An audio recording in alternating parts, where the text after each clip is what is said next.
This reading today is a somewhat edited excerpt from my daily journal, written as I was trying to process the unexpected death of Tom Jacobs in the darkest hour of the longest night of winter solstice 2024, when he died in his sleep. This is for Tom and my guides, and for you hearing this.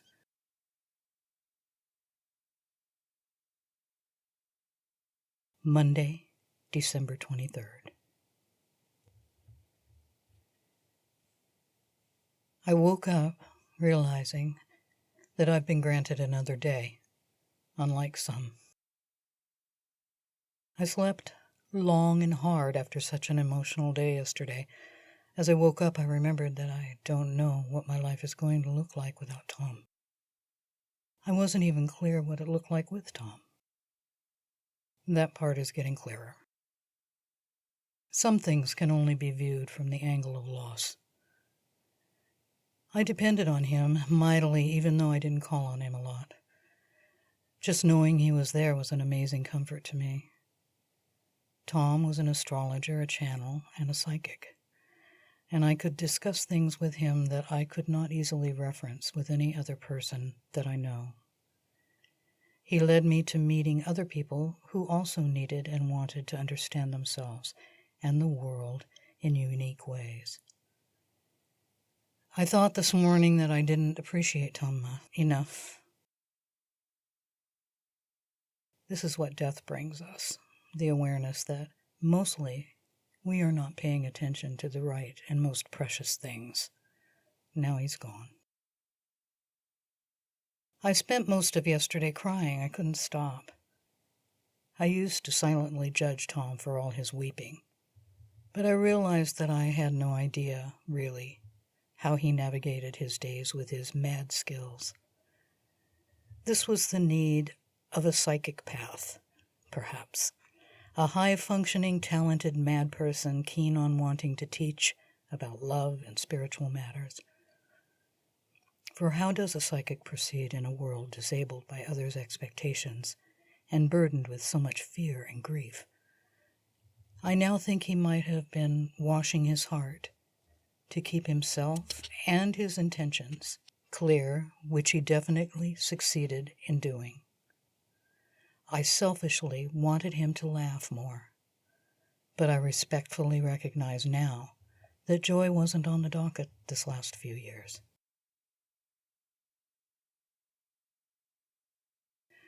Most of what initially magnetized me to Tom was his unflappable and congenial accessibility in presenting himself and his skills.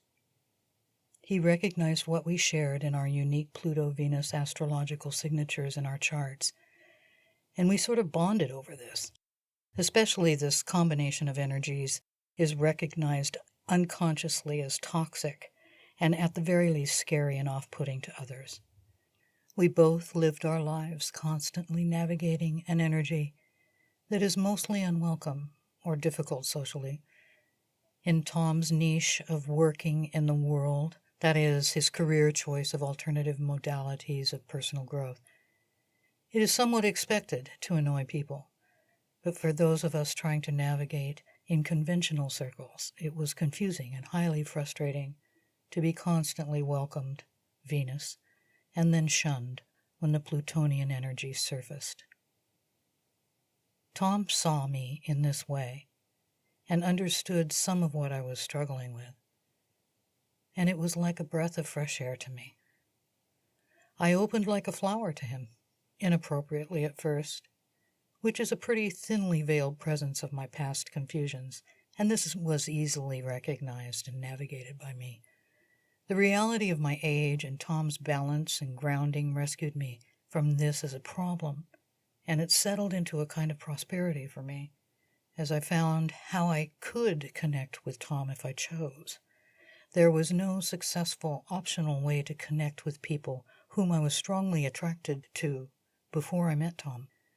A lifetime of confusion about what I was to be doing with my one precious life was laid to rest in my connecting to Tom. Being myself was what was needed, and that was no small ask because when one does not like, see the beauty, or appreciate oneself, there is really no more to say. Being the self is the bedrock of a spiritual life lived large. Tom escorted me through the labyrinth of 6 decades of my life over the last 5 years. He didn't show me the way. He held just enough space for me to voluntarily opt into seeing my life in a fuller and more cohesive manner by letting me consciously choose how to proceed. There was no shuttling me around to find something existing to fit into. It was more like providing for me a space where I might be able to design something for myself, of myself, to flow with. A concept that I had never had the confidence nor the consciousness to even consider. One can't do something that hasn't even been invented or considered a reality or of value yet. What I needed to do with my life, this life, was not invented or accepted as visible, as viable, until I reached my mid-60s. Finding Tom was like a reward for having survived some things and learning a lesson or two. Tom introduced me to parts of myself that I was never conscious of, but when I heard these parts voice themselves through Tom, channeling my own guides, it was clear to me that these fragments of consciousness were with me all my life. He embodied my guides and introduced them to me, really. Suddenly I could remember thinking certain thoughts when I was quite young, but not connecting solidly with them. This, I was to learn, was guidance trying to come through. It was like when one plays with an old-fashioned radio dial full of static and it stumbles upon voices or music. I couldn't recognize the value of this guidance before my time, though. Guidance is as complex as it is simple. Just as one does not need to know how a combustible engine works to be able to drive a car, so it is using guidance. One must, however, be able to maintain one's sobriety, to be safe, and to understand the limits of one's vehicle to avoid predictable pitfalls, gas, oil, speed, and the rules of the road. Understanding that one is actually driving one's life and subject to consequence is a basic tenet to being fully present and responsible in the world. This takes some orientation and training. I became quite fond of Tom's guide and teacher, the Ascended Master Jehudi. I worked hard not to conflate the two energies, that of Tom, the human, and that of Jehudi, the disembodied teacher committed to assisting humans in their evolution. I was rewarded, well, rewarded is not the right word, but I discovered I could take these rich teachings that Tom channeled and use the current technology to share them. It took a while to figure out and train myself how to do that, but things are not as hard as they used to be now that I can collaborate with what I now recognize as those who are wanting to help, energies that are committed to helping human beings bring more love and compassion into this dimension, or raising hell, as the case may be. Tom gave his blessing to my choice, and I've been happily applying myself to this. In time, Tom and Jehudi came up with a series of classes they named Higher Self Protocol. I was in the first group of these classes, and the design was an amazing ingress into teaching about how to discover and utilize personal guidance. Its popularity was a revelation of sorts to everyone, I think, even Jehudi, according to Tom. A guide, even an ascended master, cannot dictate what each choice a human in any select time and space will procure. That is why I say it was a revelation, because the classes clearly unlocked an unconscious potential that, obviously, everyone involved was ready to use. Guidance does not direct, it assists, And this is a perspective that can take some time to understand. There are ages of lifetimes associating guidance as something that comes from outside oneself, and that directs us and dictates our actions, when in truth, all guidance can do in mundane matters, which is 99% of human affairs, is escort and share with what the human allows. Guidance is a relationship, and not so unlike the relationships we maintain in our daily lives. We are embodied and divine in this way. This is also a difficult concept and a slippery slope to navigate without help. A discovery like higher self protocol being so relevant and timely was a joy shared on all levels of existence. It is also a testament to Tom's importance to us all. I particularly like Jehudi's energy, which goes by many names. It is also Mercury or Hermes, among others. This energy does not pretend to be in charge of anything. Jehudi will not stop a person from choosing to wade into a situation that could kill them, if there is something to be learned in the doing or the undoing. Sometimes the lesson is for a larger dispensation for humanity even.